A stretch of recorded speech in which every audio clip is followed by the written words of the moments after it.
I'm Montana, and today we've got the Railmen of Kent with us. They've got their winning layout from the Great Model Railway Challenge, and we're really excited to talk to the team. The Great Model Railway Challenge is back, and it's smaller than ever. 15 teams of Britain's best model makers go head-to-head to create jaw-dropping worlds. They're attaching some dinosaur bones to the cliff. Can they keep these layouts on track? It's just amazing. So much detail and quality. Big competition, very little time. 30 minutes, guys, 30 minutes. Come on. Pressure is on. Tiny trains, tiny margins. All aboard! Great to see some new ideas evolving. For the biggest little show on TV. Full steam ahead. So I'm Fred. I've been the team captain for Railmen of Kent. I'm a civil engineer by background. I've done a lot of railway projects, and I'm happy to say I can combine a very interesting career with a very interesting hobby as well, as I guess you can see. I can definitely agree with that. Yeah. So, where did the passion for model railways begin for you all? Well, my first model train set, I think like many people, was given to me when I was about 4 or 5. It was a Triang Hornby model. It was Winston Churchill, famous iconic loco, and I think that probably ignited a spark that's been there ever since. And in terms of sort of Railmen of Kent as a whole, how did you form? How did it all start? Well, it simply started because we watched the first series of the Great Model Railway Challenge and really enjoyed it. And typically, as you do, say, well, I could do that. So when they were advertising for teams, we phoned up afterwards and spoke to the production team, and they said, well, make some videos of yourselves and send it in. There was a bit of a problem though, because there's only 4 of us in the team initially. There was myself, Nick, John and James, who are my sons, and then thinking creatively, we found out that great uncle Nick was actually a bit of a secret railway modeller, which I'm sure he'll tell you about. And then I knew Chris was a very skilled aircraft modeller and painter and airbrusher, and he had all the right skills to come and join the team. So once we got those 2 on board, we got the full team of 6 that we needed. So everyone plays a very important role. Everyone had an important role within the team. Yeah, we kind of knew that because of the time pressure, planning was going to be quite important. So everyone brought a little bit to the team. For the heat, the theme we were given was Best of British, and it didn't take long to come up with an iconic location. So we kind of chose a backdrop of St Pancras and King's Cross, and this is where kind of my work and my hobby cross over, because I've done a lot of work at King's Cross in that area over the years, so I had an idea how it worked, all the underground railway tunnels, obviously the fantastic facade, it's quite iconic. We kind of, with a Best of British theme, we just totally brainstormed everything we could think of, and including the kind of link.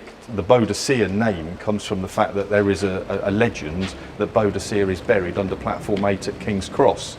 So whether that's true or not, but she did apparently fight a battle against the Romans just north of King's Cross, which is celebrated in a road there called Battlebridge Road. So once we got the idea of Boadicea, we came up with a park idea. We laid the park out using a Union Jack plan for the paths.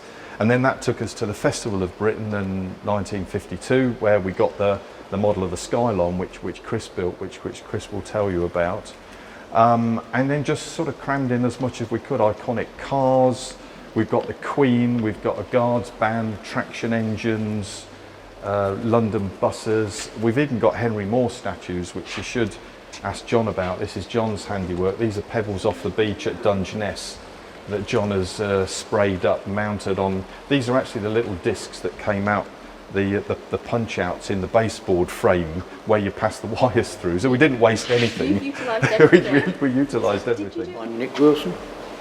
I'm the oldest member in the team, and Chris is one of the youngest. Yeah, I'm like an in-law. That's my connection. But my job was to lay the park out. I mean, we'd already calculated where everything had to go, but we had to actually get all the materials, the paving, the grass, cut it all out, stick it all down, and that took quite a long time. And the last bit I did was the magic Skylon. The Skylon, which is about half the size it should be in real life. Yeah. And I just whittled that out of a broom handle and painted it all up, and used brass rod for the structure and painted it black, and then used the perspex rod that goes right through the scenery to give it, otherwise if it wasn't that perspex rod it would have fallen over. Like the whittling part took the longest, it was good 2 or 3 hours, and I thought it was completely round, but it's not, it's faceted, so I then had to facet it as well. So those were my three main components: King's Cross, this parkland, and this thing here, and then you did practically everything else, didn't you? Well, in its way, I suppose, yes, but we worked on it as a team. Oh yeah, well Nick, the young Nick Garner, he did the sidings. Yeah. That was all kit work, and that was also, well, part of it was also pre-built, so that was already in place. So during the filming, the track was laid down relatively quickly, and we were able just to concentrate on adding all the detail to the layout. No, we knew planning was really important. Yeah. We had to be able to build this in the time available, and I actually worked with some of my old plan books that I've had since a boy, and there's stuff that was written in the 50s and 60s, and I designed it all in set track to make sure that we got a plan that we knew would go together and work. We weren't going to risk kind of the geometry of laying flexible track and the issues that can come with that. I mean, when you do it, it looks great, but we weren't going to have a lot of time. And I also chose for this layout to use a foam underlay, again for speed, because ballasting, while it looks great, it takes a long time to set, and you knew under the competition conditions we weren't going to have time to do that. So we went for a very traditional layout. If you looked at any layout plans from the 50s and 60s, they had a couple of continuous loops and then some kind of track on an incline that went up to a terminus, and we kind of scaled that up to meet the concept of King's Cross and St Pancras. And I was really pleased with this layout, the way that it turned out. We certainly had a following after we'd done this. Chris has explained what he did, and we all worked as a team. I mean, I built St Pancras is built in 2 pieces, and it had to be one that was built on the dining room table in about 41 hours, and that was a pre-build. But I made a dreadful mistake, and I must admit, where the men are working on the roof, the join was not very good. So I disguised it with men working on the roof, because you see men working on train shed roofs any day of the week. People did notice. But in the competition, actually, the camera team noticed it. And they said, "What? You actually got people working on the roof, which is normal." And I said, well, it is. I didn't tell them there was a mistake. I'm not going to tell the judges.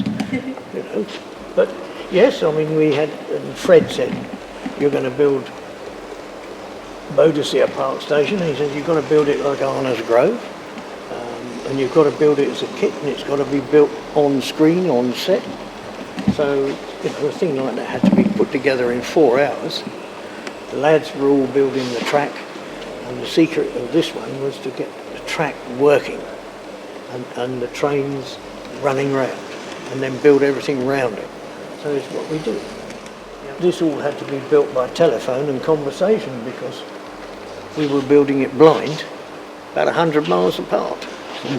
So you had to make everything work on the day, which was the secret. Because we had so many pieces, some of the film crew were worried that a lot of the stuff had already been built, so they kept coming out and saying, "Where's this come from? Where's this?" Yeah. And I remember when that statue was put on the layout, she said, "We didn't know about this statue. Who did that?" I said, "Nick did it." I said, "It's the first time I've seen it." She probably thought that it was a pre-build that had snuck in, but it wasn't. Yeah, but it was worth doing. You were doing it for fun. You were doing it for a competition, and it was a team effort, and it worked. Yeah. The whole thing was that whatever age you were, you didn't. If young John suddenly said, "Well, if you do it that way, that's fine. He had the idea. I said, okay, let's go for it. So, What would you say was your favourite part about creating this?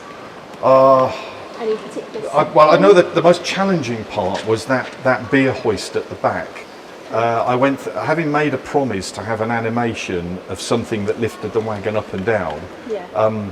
It really did take a few hours of work in the garage to get a working prototype, and again then one that I could take to Forley, set up and actually get it to work, and luckily enough we did get it to work during the judging, which was a big relief, to be honest. It's nice that everything's so different as well, but it's really stuck to the theme. And it makes it look and feel so real, Yes. but so many different parts and Yeah. different kind of Yeah. styles. Yeah. Well, we weaved quite a few stories in, and we didn't always get the chance to kind of talk about those stories there. I mean, we've got the Queen. This did kind of come out a bit in the filming, but we've got a royal train at the back that can come out of the tunnel.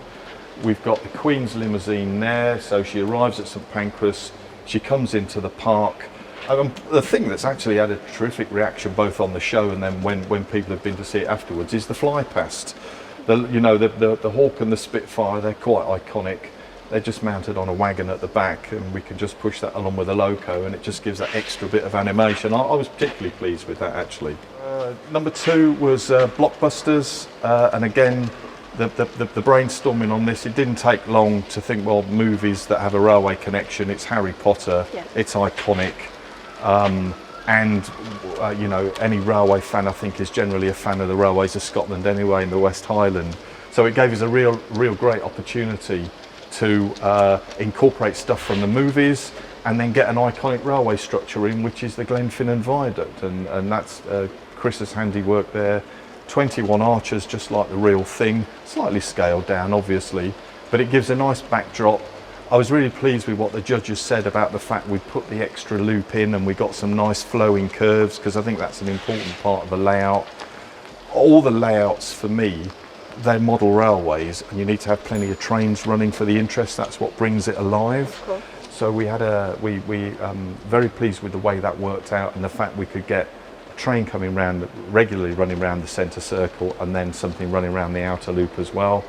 And again, the theme gave us a great amount of opportunity to scratch, build and modify. You know, the Quidditch players, they're actually Airfix First World War cavalrymen mounted on the wires. Again, something that John did in the Scratch Build Challenge. We've got some Jacobite figures that are actually having a tug of war against some of the school kids from Hogwarts Castle. We've got Bonnie Prince Charlie, the Flying Anglia. And then probably this layout gave us the most difficult part of the whole Model Railway Challenge experience, which was the operational challenge, getting the load from the left-hand side of the layout to the right. And I know Nick wants to talk about that, because he played an integral role right at the last minute in helping us be successful with that challenge. Okay, well, I'm James, I'm 24, and I work on the railways as an inspector and in maintenance. I'm Nick. I'm 20 and I'm currently studying journalism at university. Yeah.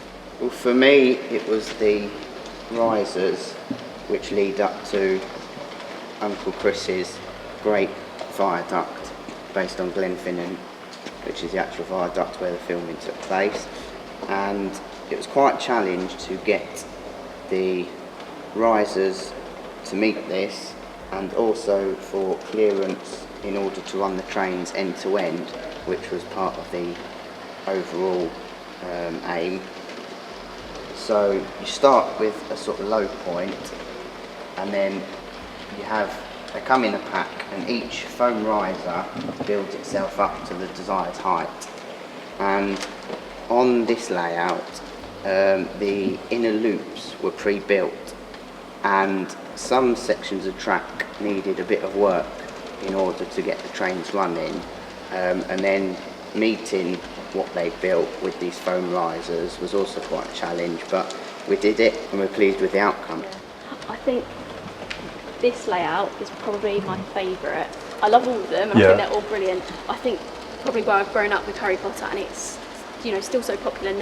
Yes. And it's just so current, So yeah, this is definitely one of my favourites. Oh, great. Well, I mean, again, we went. I particularly like the work that John did with the spider with Aragog, but I also like the fact we got a little snowplow here with a Hagrid figure on it, and we've actually dotted around. It's a bit of a look. There's Professor Dumbledore on the platform there. You can see his white hair, and there's a little Dobby on the goods loading platform there as well. So part of the challenge of the show, we had to have an operational challenge. So on this side of the layout, there is a gantry with a working crane on it, and the challenge was to get a box or a container from this side of the layout to the other. So we have a gantry this side and we have a gantry that side, and me and Dad had to figure out how to pick up a box, put it on a wagon, and then traverse it to the other side of the layout. So that took up quite a lot of the 3 days we had. As you can imagine, it's a real technical challenge. And the problem we had was the first load, the first container we had was too long and it kept spinning as we picked it up. So I came in nearer the end of the allotted time and built a smaller, squarer box. So even though it span, it would still sit on the wagon.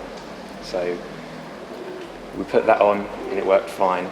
It was really stressful. I had to operate it during the filming, and it worked fine, and we managed to traverse into the final. Well, that's what makes it so nice. It's not just a layout, but there's so many different parts to it, and you really do have to look at every single detail to capture all the hard work that's been put into it. It's not just a layout; it's a story. It's a story. Yeah, exactly. No, it's an integrated story that's pulled a few different strands together.